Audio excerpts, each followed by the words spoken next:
ঘরে বসে সঠিক নিয়মে ব্যায়াম।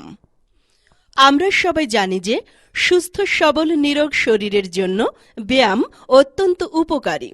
তবে ব্যায়াম মানেই অহেতুক হাত পা ছোড়াছড়ি বা লম্পঝম্প নয়। ব্যায়ামের কিছু সুনির্দিষ্ট নিয়মকানুন রয়েছে, যে নিয়মগুলো অনুসরণ করলে ব্যায়াম অধিকতর ফলপ্রসূ ও বৈচিত্র্যময় হয়। যারা জিমে বা ব্যায়ামাগারে গিয়ে প্রশিক্ষকের সাহায্যে ব্যায়াম করেন, তারা উক্ত নিয়মগুলো ভালোভাবে জানতে পারেন। কিন্তু জিমে বা ব্যায়ামাগারে গিয়ে ব্যায়াম করা অনেক ব্যয়বহুল ও সময় সাপেক্ষ। তাই যারা বাড়িতে বসে সঠিক নিয়মে ব্যায়াম করতে চান, তাদের জন্য এই ভিডিও সিডিটি কাজে লাগতে পারে। এই ভিডিও সিডিতে শরীরের সকল অঙ্গ একেবারে মাথা থেকে পা পর্যন্ত সকল অঙ্গের সহজ ব্যায়াম দেখানো হয়েছে, যাতে ব্যায়াম বৈচিত্র্যময় হয়। ব্যায়াম করতে করতে যেন একঘেয়েমি না আসে। ব্যায়ামের পাশাপাশি বিশেষ করে মেয়েদের সৌন্দর্য চর্চা, পুষ্টি, শরীরের আদর্শ ওজন ইত্যাদি আনুষঙ্গিক বিষয়ও আমরা তুলে ধরার চেষ্টা করব। মাথা ও মুখমণ্ডলের ব্যায়াম।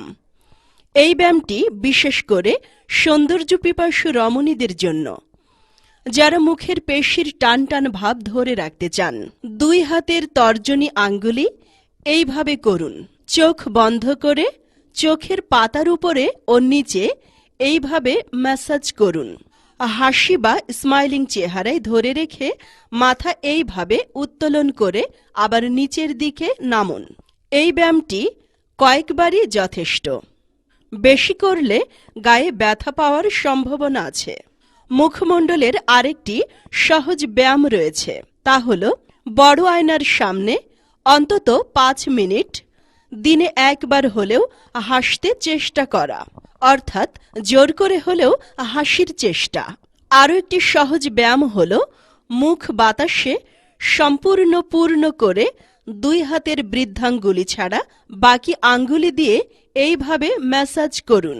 মুখমণ্ডলের এই ব্যায়ামগুলো সাধারণত সকালে ঘুম থেকে উঠে দাঁত ব্রাশ করে মুখ ধোয়ার পর প্রতিদিন একবার করলে এটা অভ্যাস হয়ে যায়, যা সৌন্দর্য চর্চায় দীর্ঘমেয়াদী ভূমিকা রাখে। হাতের ব্যায়াম। অত্যন্ত সহজ একটা হাতের ব্যায়াম আছে, যাকে বলা হয় ধাক্কা দেওয়া ব্যায়াম। এই ব্যায়ামটি বাসা বাড়িতে ঘরে বসে করতে খুবই সুবিধা। একটা দেয়ালের সামনে দাঁড়ান, 2 হাত সামনের দিকে প্রসারিত করুন, দেয়ালে ক্রমাগত ধাক্কা দিতে থাকুন। এই ব্যায়ামটি 15 মিনিটই যথেষ্ট। এটি হাতের মাংসপেশি মজবুত করার পাশাপাশি এটি একটি আদর্শ ব্যায়াম। বিশেষ করে যারা হালকা পাতলা গঠনের, তাদের জন্য এই ব্যায়ামটি আদর্শ। সচরাচর আমরা মনে করি যারা খুব মোটা সোটা শুধু তাদের জন্য ব্যায়াম দরকার। আসলে এই ধারণাটা খুবই ভুল। বস্তুত ব্যায়াম সবার জন্যই দরকার। হালকা পাতলা গঠনের নরনারীর জন্য আদর্শ ব্যায়াম হচ্ছে এই ধাক্কা দেওয়া, ভারোত্তোলন, হাঁটা ইত্যাদি ব্যায়াম আদর্শ। হাতের শক্তি বাড়ানোর আরেকটা ব্যায়াম আছে, যা অপেক্ষাকৃত কঠিন। চলুন আমরা সেই ব্যায়ামটি দেখি। একটা চেয়ার নিন, চেয়ারের সামনাসামনি দাঁড়ান। চেয়ারের সামনাসামনি মুখ করে 2 হাত চেয়ারে রেখে পা ও শরীর বাহিরে রাখুন। চেয়ারে রাখা হাতের উপরে সম্পূর্ণ ভর দিয়ে আপ অ্যান্ড ডাউন করুন। কয়েকবার এই অনুশীলনটি করার পর চেয়ারে বসে একটু আরাম করুন। এরপর চেয়ারে পেছন দিক থেকে 2 হাত রাখুন। এরপর এই 2 হাতে শরীরের সব ভর রেখে বাকি শরীর চেয়ারের বাহিরে রেখে আপ অ্যান্ড ডাউন করুন কয়েকবার। মেরুদণ্ডের ব্যায়াম। এই ব্যায়ামটি মোটামুটি সবারই জানা। প্রথমে সোজা হয়ে দাঁড়ান, তারপর 2 হাত সামনের দিকে প্রসারিত করুন। তারপর 2 হাত দিয়ে মেরুদণ্ড ও মাথা একসাথে করে হাঁটু না ভেঙে পায়ের আঙ্গুলি স্পর্শ করতে হবে। তবে এই জাতীয় ব্যায়াম করার পূর্বে সামান্য হলেও ওয়ার্ম আপের প্রয়োজন আছে। ওয়ার্ম আপ কি তা আগে জানতে হবে। ওয়ার্ম আপ হচ্ছে শরীরের তাপমাত্রা বৃদ্ধি, রক্ত সঞ্চালন বৃদ্ধি। স্বাভাবিকভাবে আমাদের শরীরের তাপমাত্রা যে অবস্থায় থাকে সে অবস্থা থেকে তাপমাত্রা হার্ট রেট বাড়ানোকে ওয়ার্ম আপ বলে। প্রথমে ধীরে ধীরে হাঁটুন, 2 মিনিট পরে স্পিড বাড়ান, তারপর জগিং করুন। যখন আপনার শরীর ঘামতে শুরু করবে তখন বুঝবেন আপনার ওয়ার্ম আপ হচ্ছে। ওয়ার্ম আপ স্বাভাবিক শরীরের জন্য 5 থেকে 10 মিনিটই যথেষ্ট। ওয়ার্ম আপের পর কুল ডাউন বোঝার প্রয়োজন আছে। কুল ডাউন ওয়ার্ম আপের ঠিক বিপরীত শব্দ হচ্ছে কুল ডাউন। আপনি বড় ধরনের কোনো ব্যায়াম করছেন, তা হঠাৎ করে বন্ধ করে দিবেন না, তা ধীরে ধীরে কমাতে কমাতে এক পর্যায়ে বন্ধ করে দিবেন, এটাই কুল ডাউন। মনে করেন আপনি 30 মিনিট হাঁটার পরিকল্পনা করছেন। প্রথমে 5 মিনিট ধীরে ধীরে হাঁটবেন, এর পরের 5 মিনিট আরেকটু গতি বাড়াবেন, পরের 15 মিনিট আরও গতি বাড়াবেন, শেষ 5 মিনিট গতি ধীরে ধীরে কমতে শুরু করে সর্বশেষ বন্ধ করে দিন, এটাই কুল ডাউন। মেরুদণ্ডের আরেকটি ব্যায়াম আমরা দেখাবো, যাকে বলা হয় ত্রিকোণাসন। 2 পা ফাঁক করে সোজা হয়ে দাঁড়ান। এবার 2 হাত সোজা করে কাঁধের শাসনে রাখুন। কোমর থেকে শরীরের উপরের অংশ ডান দিকে বেঁকিয়ে ডান হাত দিয়ে ডান পায়ের পাতা স্পর্শ করুন, আর বাঁ হাত কাঁধের সোজায় রাখবেন আর তাকাবেন বাঁ হাতের দিকে। এইভাবে 10 সেকেন্ড থেকে আগের অবস্থায় ফিরে যান।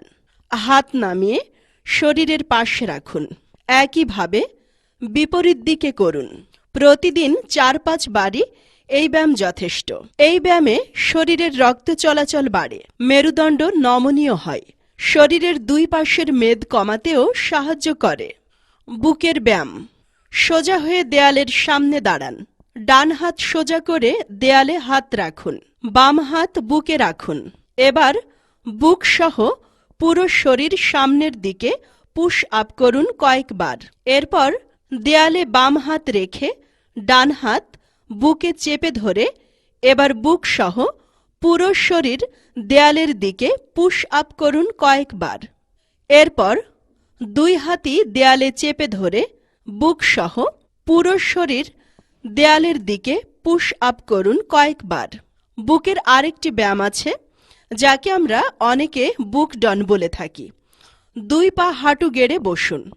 2 হাত সামনের দিকে প্রসারিত করে মাটিতে রাখুন। হাতের উপর শরীরের ভর রাখুন। 2 পা উপরের দিকে রাখুন। এবার বুক উপরের দিক থেকে নিচের দিকে নামান। পা যথারীতি উপরের দিকে থাকবে।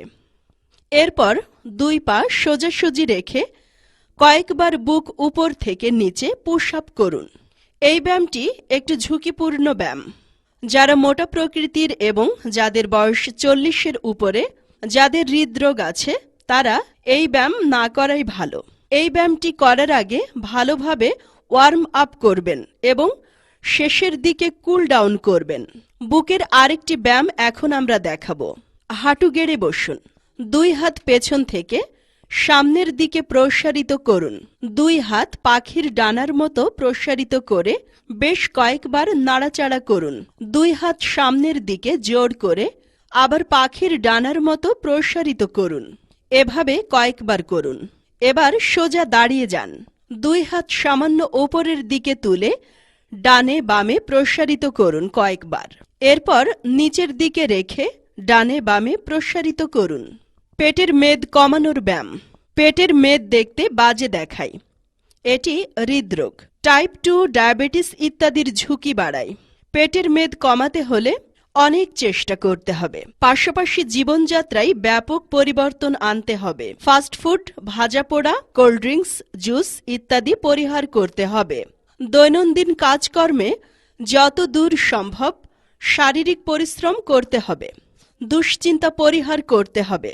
পর্যাপ্ত ঘুমাতে হবে। পেটের মেদ কমানোর জন্য শরীরের প্রত্যেকটি অঙ্গের ব্যায়াম প্রয়োজন। তবুও পেটের মেদ কমানোর জন্য আলাদা কিছু বিশেষ ব্যায়াম আমরা দেখাবো। ফ্লোরে বা মেঝেতে বড় একটি তোয়ালে বা গামছা রাখুন। উপর হয়ে তোয়ালের 2 দিকে 2 হাত রাখুন। শরীরের সম্পূর্ণ ভর 2 হাতের উপরে রাখুন। এরপর হাঁটার ভঙ্গিতে 2 পা যতদূর সম্ভব সামনের দিকে প্রসারিত করতে থাকুন। উক্ত তোয়ালের মধ্যে শুয়ে পড়ুন। দুই পা উপরের দিকে তুলুন। দুই হাত দুই দিকে মাথার পেছনে রাখুন। হাত ওইভাবে রেখে পেট আর মাথা উপরের দিকে তুলতে থাকুন। এটি কয়েকবার করুন। লক্ষ্য রাখুন চাপটি যেন পেটের উপরে পড়ে। তোয়ালের উপর চিত হয়ে শুয়ে পড়ুন। দুই পা উপরের দিকে তুলে পেটের উপর চাপ দিতে থাকুন। এটি কয়েকবার করুন।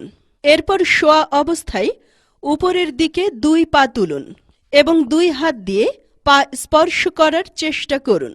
তোয়ালের উপর চিত হয়ে লম্বা করে শুয়ে পড়ুন। পা দুটো এনে হাঁটু পর্যন্ত ভাঁজ করে রাখুন। এরপর প্রথমে ডান পা, পরে বাম পা সামনে পেছনে আপ অ্যান্ড ডাউন করুন। তবে লক্ষ্য রাখতে হবে মূল চাপটা যেন পেটের উপরে পড়ে। এরপর দুই পা হাঁটুর কাছে এনে এক হাত আরেক হাতের ওপরে রেখে উপরের দিকে মাথা ও বুক তোলার অনুশীলন করুন। এরপর শোয়া অবস্থায় ডান হাত দিয়ে বাম পা, বাম হাত দিয়ে ডান পা স্পর্শের অনুশীলন করুন কয়েকবার। এরপর শোয়া অবস্থায় দুই পা হাঁটুর কাছে এনে মাথা ও বুক সামান্য মাটি থেকে উপরে তুলে ডানে বামে কয়েকবার ঘুরিয়ে নিন। তোয়ালের উপর উপর হয়ে দুই পা সোজা লম্বা করে রাখুন। হাত তোয়ালের উপর রাখুন। বুক আর মাথা উপরে রাখুন। যতদূর সম্ভব আবার মাটিতে উপর হয়ে সম্পূর্ণ শুয়ে পড়ুন। এই অনুশীলন কয়েকবার করুন।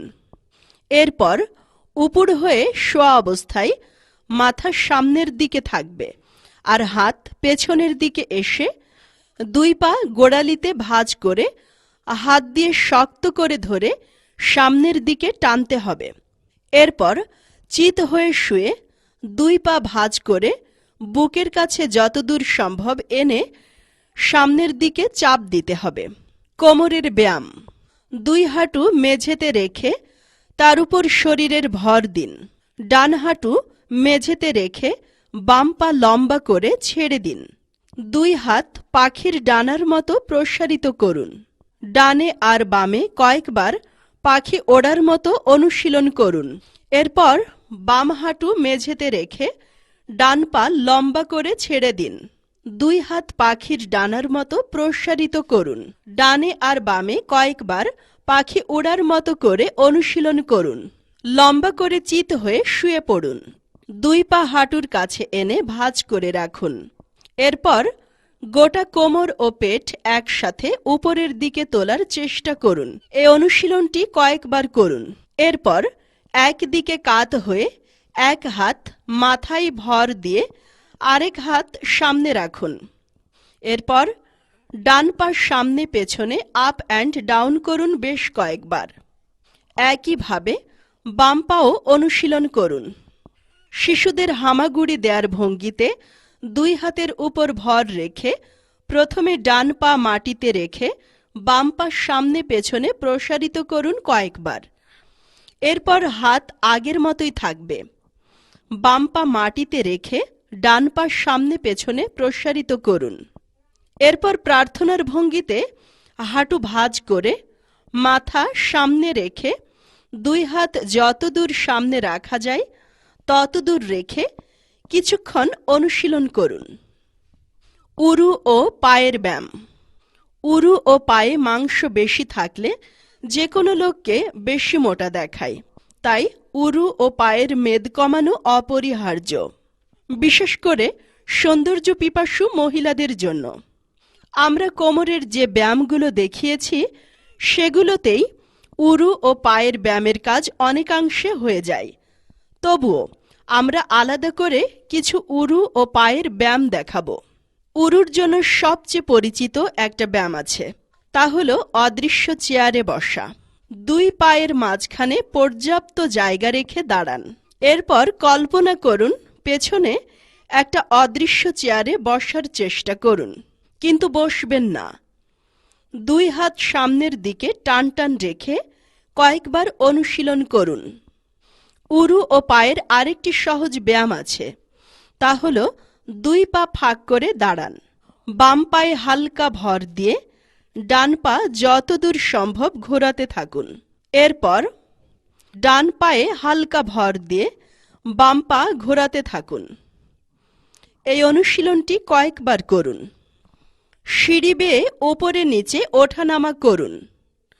এতে উরু ও পায়ের ব্যায়াম হয়। সার্বজনীন ব্যায়াম। কিছু কিছু ব্যায়াম আছে যাকে বলা যায় সার্বজনীন ব্যায়াম, যেগুলোর জন্য বয়স, লিঙ্গ, হালকা শরীর, মোটা শরীর কোনোটাই বাধা নয়, তাই এদেরকে সার্বজনীন ব্যায়াম বলা হয়। এই ধরনের কিছু ব্যায়াম হল হাঁটা জায়গায় দাঁড়িয়ে দৌড়ানো, সাঁতার, সিঁড়িতে ওঠানামা, ইয়োগা, ঘরনার কিছু হালকা ব্যায়াম। হাঁটা পৃথিবীর সবচেয়ে নিরাপদ, সস্তা, কার্যকরী এবং সবচেয়ে দামি ব্যায়াম হচ্ছে হাঁটা, যা হৃদরোগ, টাইপ 2 ডায়াবেটিস, বিষণ্ণতা, উচ্চ রক্তচাপ সহ বহুবিধ রোগের জন্য ভীষণ উপকারী। দৈনিক 10,000 কদম হাঁটা স্বাস্থ্যের জন্য উপকারী। মিনিট হিসেবে সপ্তাহে 150 মিনিট, অর্থাৎ প্রতিদিন প্রায় 21 থেকে 22 মিনিট। তবে যাদের অতিরিক্ত ওজন আছে 40 থেকে 50 বা 60 মিনিট হাঁটতে পারেন। ব্যায়ামের উদ্দেশ্যে যে হাঁটা, সেই হাঁটারও কিছু নিয়মকানুন আছে। হাঁটার কদম হবে লম্বা, মাথা সামান্য উঁচু করে চোখের দৃষ্টি থাকবে সামনে, সর্বোচ্চ 15 থেকে 20 ফুটের মধ্যে। কোনো অবস্থাতেই মাটির দিকে তাকিয়ে হাঁটা যাবে না। শ্বাস প্রশ্বাস থাকবে স্বাভাবিক। খোলা আলো বাতাসে হাঁটা খুবই উত্তম, কিন্তু সে সুযোগ যদি না থাকে তারা বাসার বড় কোনো রুম বেছে নিন। স্কোয়ার সাইজের রুম হলে ভালো হয়। রুমের ভিতরে প্রথমে ছোট ছোট কদম ফেলে আস্তে আস্তে বড় কদম ফেলুন। গতি ধীরে ধীরে বাড়াতে থাকুন। 15 থেকে 20 মিনিট পর গতি ধীরে ধীরে কমাতে থাকুন। এক পর্যায়ে বন্ধ করে দিন। স্ট্যান্ড জগিং বা জায়গায় দাঁড়িয়ে দৌড়ানো, এটি একটি আদর্শ ব্যায়াম। এই ব্যায়ামটি সবাই করতে পারে। কোনো নির্দিষ্ট স্থানে স্থিরভাবে দাঁড়িয়ে থেকে বা কোনো কিছু আঁকড়ে ধরে দৌড়ানোর ভঙ্গিতে শরীর নাড়াচাড়া করার পদ্ধতিকে স্ট্যান্ড জগিং বা জায়গায় দাঁড়িয়ে দৌড়ানো বলে। এই ব্যায়ামটির মাধ্যমে শরীরের সব জায়গায় ব্যায়াম হয়। সাধারণের জন্য এই ব্যায়ামটি 15 মিনিটই যথেষ্ট। তবে যারা মেদ বা ওজন কমাতে চান তারা বিরতি দিয়ে 30 মিনিট পর্যন্ত এই ব্যায়াম করতে পারেন। সাঁতার। সাঁতারও একটি সার্বজনীন ব্যায়াম। এটি একটি আদর্শ ব্যায়ামও বটে। সাঁতারের মাধ্যমে শরীরের সর্বস্থানের ব্যায়াম হয়। যদিও ঘরে বসে সাঁতার কাটা যায় না, এর জন্য পুকুর বা সুইমিং পুল দরকার হয়। তবুও একটু চেষ্টা করে যদি সপ্তাহে অন্তত একদিন হলেও সাঁতার কাটা দরকার। বাংলাদেশের বড় শহরগুলোতে পুকুরের অস্তিত্ব প্রায় নেই বললেই চলে। ছোট মফস্বল শহরে কিছু পুকুর এখনো আছে, যেগুলোতে ইচ্ছে করলে সাঁতার কাটা যায়। কিছু বাগান বাড়ি বা ডুপ্লেক্স বাড়িতে অনেকে ছোট সুইমিং পুল নির্মাণ করেন, আর যাদের সামর্থ্য আছে তারা সুইমিং পুলে গিয়ে সাঁতার কাটতে পারেন। অতি ব্যস্তদের জন্য ব্যায়াম। যারা অতি ব্যস্ত তাদের জন্য ব্যায়াম আছে। ব্যায়াম এমন একটি প্রয়োজনীয় জিনিস যা সবার জন্যই প্রযোজ্য। অতি ব্যস্তরা অন্তত সাপ্তাহিক বন্ধের দিন ব্যায়াম করতে পারেন। যারা সপ্তাহে একদিন ব্যায়াম করবেন তারা টানা 30 মিনিট থেকে 60 মিনিট পর্যন্ত ব্যায়াম করতে পারেন। একটি সপ্তাহ যেন বাদ না যায়, সেই চেষ্টা করবেন। ব্যায়ামের পাশাপাশি জীবনযাত্রায় ব্যাপক পরিবর্তন আনতে হবে। যেমন অফিসে লিফট ব্যবহার না করে হেঁটে উঠতে পারেন। বাসার কাছাকাছি এসে গেছেন, গাড়ি ছেড়ে বাকিটা হেঁটে আসুন। ধূমপান, মদ্যপান, বাহিরের খাবার পরিহার করে ঘরে তৈরি খাবার গ্রহণ করুন। Fast food, zinc food, juice, তথাকথিত কোমল পানীয় সম্পূর্ণ পরিহার করুন। অতি ব্যস্তরা যেহেতু দিনে সময় পান না, তাই রাতে বিছানায় শুয়ে ইয়োগা ঘরানার কোনো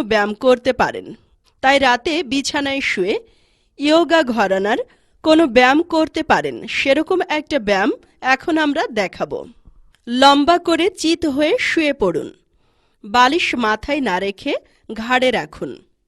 ব্যায়ামটি শুরু করতে পারেন পা থেকে। প্রথমে ডান পা দিয়ে শুরু করুন।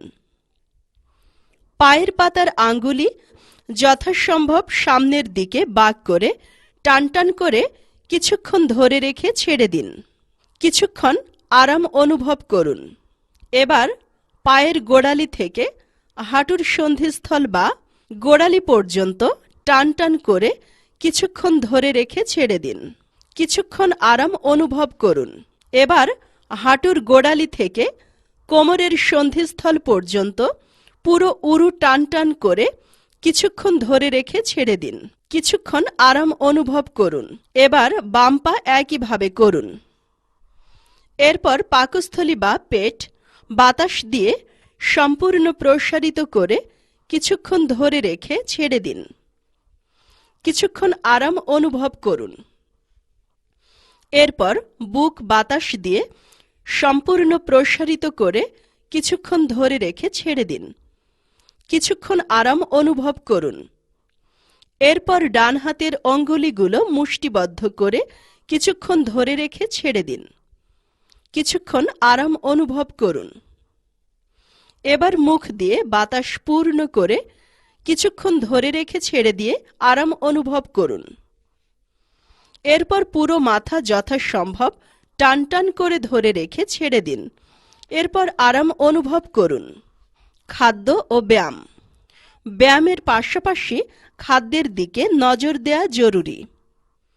বাংলাদেশ হলো এমন একটি দেশ যেখানে খাদ্যদ্রব্যের সবচেয়ে বেশি ভেজাল। বাজারে ফলমূল, কাঁচা শাকসবজি, মাছ, মাংস, দুধ সবকিছুই ভেজাল। বিশেষ করে ফলমূল, কাঁচা শাকসবজি, মাছে দেয়া হয় ফরমালিন। এখন আমরা দেখাবো কিভাবে ফলমূল, কাঁচা শাকসবজি ফরমালিন মুক্ত করা যায়। প্রথমেই বলে রাখা ভালো, 100% ফরমালিন মুক্ত করার কোনো সুযোগ নেই। কারণ ফরমালিন একবার মিশালে যত ধরনের চেষ্টাই করা হোক কিছু না কিছু থেকেই যায়। ফল বাজার থেকে কেনার পর খাওয়ার আগে অন্তত 2 ঘন্টা লবণ পানিতে ডুবিয়ে রাখতে হবে। পাত্র ফলের পরিমাপ অনুযায়ী হবে। খুব বড় হতে হবে না, খুব বড় হতে পারবে না। লবণ পর্যাপ্ত পরিমাণ দিতে হবে। এই প্রক্রিয়ায় ফল 80% পর্যন্ত ফরমালিন মুক্ত হয় বলে ধারণা করা হয়।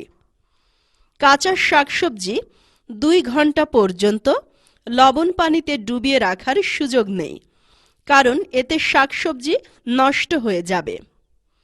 শাকসবজি রান্না করার মাত্র 15 মিনিট আগে লবণ পানিতে ডুবিয়ে রাখতে হবে। এর পরপরই লবণ পানি থেকে তুলে সাথে সাথে রান্না করতে হবে। দেরি হলে শাকসবজি নষ্ট হয়ে যাবে। ফরমালিন ও ভেজালমুক্ত শাকসবজি কেনার কিছু কৌশল আছে। যে মৌসুমে যে সবজি পাওয়া যায় তা ক্রয় করা। মৌসুম শেষ হলে উক্ত শাকসবজি আর না কেনা। যেমন শীতকালে শীত শুরু হওয়ার কিছুদিন পর বাজারে টাটকা টমেটো পাওয়া যায়। তখন টমেটোর মূল্য কম থাকে, কেজি মাত্র 20 থেকে 30 টাকা। আর যখন মৌসুম শেষ তখন টমেটোর কেজি থাকে 80 থেকে 100 টাকা।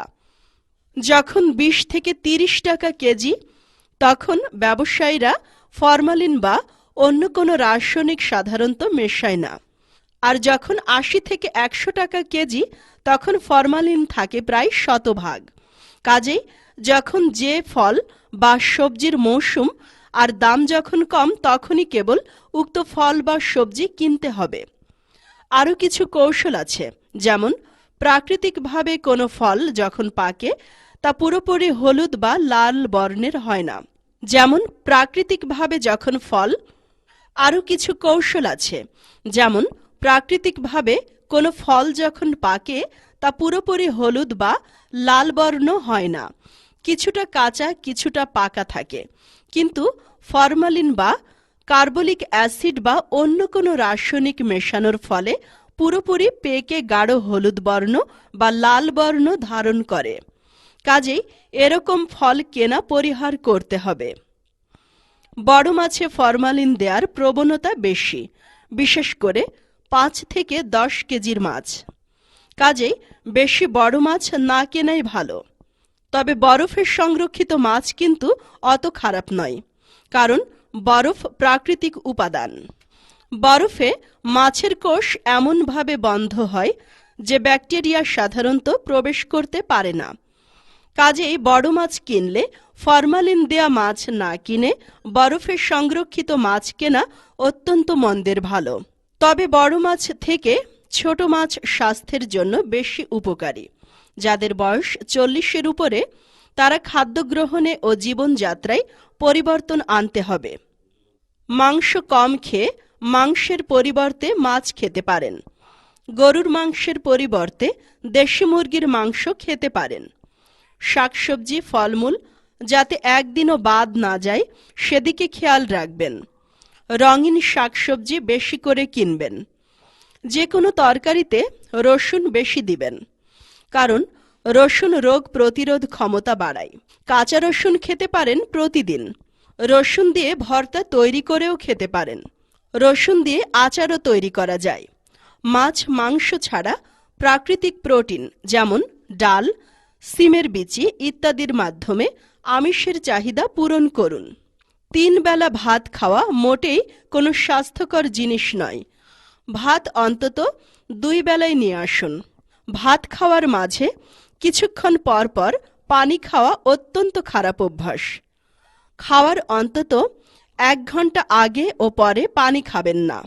রাতে খাওয়ার পরপরই ঘুমাতে যাবেন না, অন্তত ঘণ্টাখানেক পরে ঘুমাতে যাবেন। ডায়াবেটিসের রোগীরা মিষ্টি ও চিনি জাতীয় খাবারের পরিবর্তে টক জাতীয় খাবার খেয়ে রসনার চাহিদা মেটাতে পারেন। হৃদরোগের রোগীরা শুধু হাঁটাহাঁটি ছাড়া আর যে কোনো ব্যায়াম শুরু করার পূর্বে ডাক্তারের পরামর্শ নেবেন। পর্যাপ্ত ঘুমের ব্যবস্থা করুন। ঘুম যেন কোনো অবস্থাতেই 8 ঘন্টার নিচে না হয়। যে রুমে ঘুমাবেন সে রুম যেন একেবারে অন্ধকার হয় সেদিকে খেয়াল রাখবেন।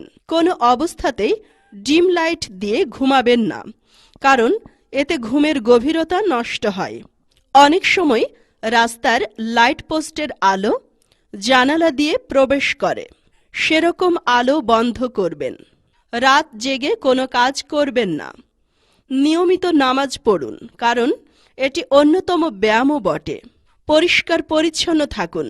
জীবনের ইতিবাচক দিক দেখার অভ্যাস করুন। আপনার জীবন সুন্দর হোক।